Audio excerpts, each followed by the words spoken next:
Bakunzi ba El Bishasha aho muherereye mwese, amahoro kuri mwebwe, nizere ko mukomeye, nizere ko mumeze neza, nizere ko mubandanya mufyonda ya buto, nizere ko mubandanya mumina, ibisigaye n'amahoro. Nkuko mwamaze kubibona uno munsi nza kuvuga ku kintu gisanzwe gihari, ni ikintu kiri mu mibano yacu, mu mibereho ya misi yose, ariko navuze nti reka ndabivuge ngire ico ndabivuzeko, ndababwira ico ndavyiyumvirako. Simpaka tubihurizeko, simpaka tube tuvyumva kumwe, dushobora kuba tuvyumva kumwe, nshobora no kubivuga, hari ivyo nshobora kuvuga abantu bakabifata ukutariko canke bakavyumva ukundi, mugabo ngaha ntawe ngomba gutirimutsa, ntawe ngomba kubabaza, ntawe ngomba kutubaha, ariko ngomba kugira ico ndabivuzeko, kuko ngo akahari karavugwa, sinzi ko umugani ko ari kuvuga, mugabo ngo agahari karavugwa. Umva ikintu gihari ntushobora kureka kukivuga, nuko kiba gihari, ntawe ugikwepera, ntawe ushobora kugihungira. Mwamaze kubibona mu masamu kw'izina ry'iki giteramo kiganiro, mwamaze kubona ingene vyitwa, urumva n'ivyo nza kuvuga mwamaze kubibona. Ivyo navyo si bindi, nza kuvuga ku bantu bakundana basangiye ibitsina, abo bakunda kwita mu gifaransa ngo aba homosexuel, ngo aba gay, ngo aba lesbienne canke iki. Ivyo rero sije nje kubitanguza kuko vyamyeho. Uno musi ni ibintu bivugwa cane mu bihugu vya Buraya, amategeko yabo abacungera arahari, ni ibintu bisanzwe uno musi, ni ibintu bisigaye ari ibintu bisanzwe cane i Buraya. Ariko mu bihugu iwacu i Buraya, mambe mu bihugu vyacu vyo muri Afrika, ni ikintu kitaragera kuvugwa, ni ikintu kizira, ni ikintu kitavugwa. Ubu rero imbere yuko ngira ico mvuze kuri jewe kuco ndavyiyumvirako, ndagira mbanze ndabamenyeshe yuko imbere y'amategeko abantu twese turangana. Imbere y'amategeko abantu twese turangana, yaba umuntu ahuza ibitsina n'uwo babisa canke n'uwo batabisa, imbere y'amategeko twese turangana. Nta muntu n'umwe yari afise ububasha bwo kuvuga ngo jewe ngo urya ni nyagupfa, urya ni nyagukira. Bisigura yuko umuntu uwo ari we wese arafise ububasha bwo kuvuga ati jewe umubiri wanje ndawukoresha iki n'iki n'iki n'iki n'iki, kandi ata muntu n'umwe agiye kumutegeka ngo ufatanye n'uyu canke ufatanye n'urya, ngo urya murahuje igitsina, mambe murasa ibitsina canke urya ntimusa ibitsina. Ivyo rero mpejeje kubivuga, ivyo ni ibintu bisanzwe, ni ibintu mwari muzi, nibaza ko 99% kw'ijana mwari mubizi. Abantu turangana. Ariko rero ngarutse ku vyerekeye cane cane, ngira mvuge nko mu Burundi, ntitubifata co kimwe. Ntitubifata co kimwe n'i Buraya, ntitubifata co kimwe no mu bihugu vya Amerika canke iki. Baramaze gushika ku rundi rwego.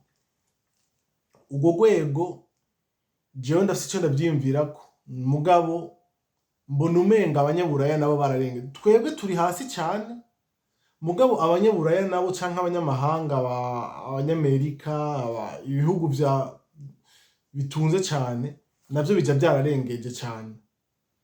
Jewe aho mpagaze ni hehe? Je ndi hagati na hagati. Ivyo bintu vyamyeho, kandi ntawe ushobora kubikwepera, ntawe ushobora kubihungira na hamwe. Ntushobora kuvuga ngo abantu babiri ngo basangiye ibitsina ngo urashobora kubacunga ngo ntibabihuze, ntibikunda. Kuko ibintu bibera hagati y'impome zine ntushobora kubimenya. N'ikimenyamenya, abantu babiri b'abagabo canke abantu babiri b'abagore ntuzobikeka bagiye mu cumba, ahubwo uzikeka umugabo n'umugore bagiyeyo kurusha umugore n'umugore canke umugabo n'umugabo. Ivyo ni ibintu mumaze kugendereza. Umugore ku mugore, naho boba babana mu nzu, canke umugabo, ari abagabo babiri babana mu nzu, ntuzigera ubikeka na gatoyi, ntuzigera wiyumvira yuko hari ikintu na kimwe boba bagira naho boba bakigira ntaco uzigera wikeka kuko ni ibintu bisanzwe, ariko umugabo n'umugore babanye ubwo nyene uriyumvira ati barya abantu baragira utuntu. Ivyo nico gituma mvuga nti ntitwari dukwiye kuvuga ngo twobihunga, ntushobora kubihunga, ntibikunda.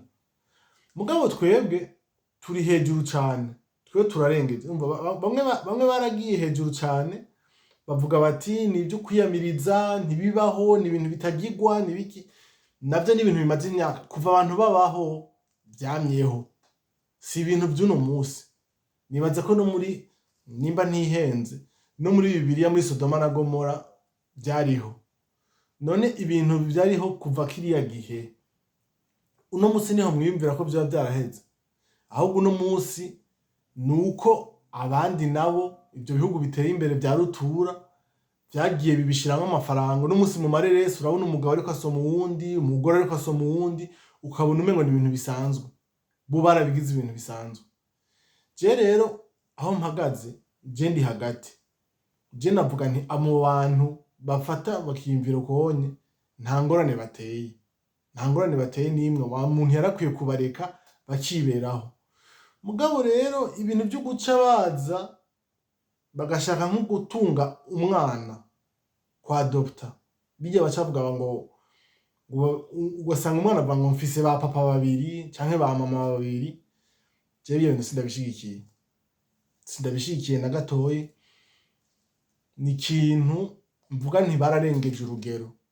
Ego nibakundane, ego amategeko nabakingire, ego nibagire ivyo bashaka vyose, ego nibashake basomane mw'ibarabara, bashake ntibarenze urugero, kuko urumva hari ikintu gishobora kuvuga mu Burundi nta bibaho, mugabo nko mu bihugu biteye imbere abantu babiri bashobora gusomana mw'ibarabara ukabona umengo ni ibintu bisanzwe, ukarengana.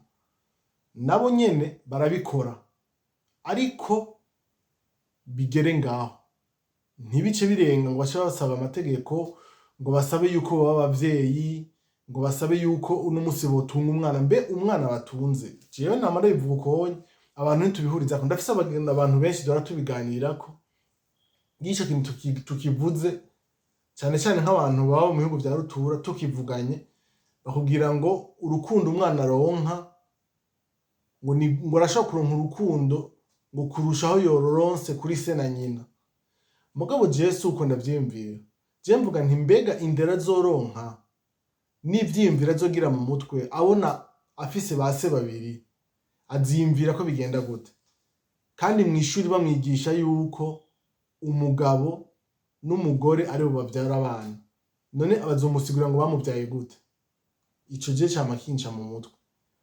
Ikindi cama canciye mu mutwe nuko nama mvuga nti mbega nimba vyabaye, ubwo ntibashaka guhumanya, guhumanya noma ndakivuze nabi, ubwo ntibashaka konona. Kubera urumva umaze kuvuga ngo abana ngo babwire, kumva hari ibintu biteye imbere ino, ibintu vyarashitse ku rugero rwaho umuntu avuga ati barashobora guhindura igitsina. Wari umugabo bakaguhindura ukaba umugore, urumva? Wari umugabo bakaguhindura ukaba umugore, canke wari umugore bakaguhindura ukamera nk'umuntu w'umugabo. Ivyo bintu rero jewe ndabibonye ndavuga nti ndenza rugero, ahonye bariko bararenza.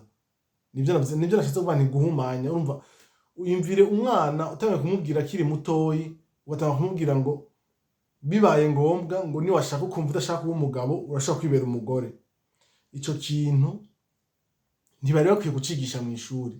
Ico kintu cari gikwiye kuba, ego ko kibaho n'iterambere ni vyiza, ariko umwana ntibokimwigisha, yovyisabira yumvise avuga ati je ndamerewe nabi, je numva umengo mu mubiri wanje simerewe neza, akavuga ati nshaka guhindura. Aho ndabizi hari abantu taza kubihurizako, muga je ico ndagishigikiye. Ndashigikiye yuko umuntu avuga ati je merewe nabi, siniyumva neza mu mubiri wanje, numva umengo no kwiyambarira ijipo. Ashaka kwambara ijipo nimumureke. Ari umuhungu ari umugore nawe ashaka kwiyambarira ipataro, canke yumva ashaka kuba nk'umugabo, nawe barakwiye kumureka.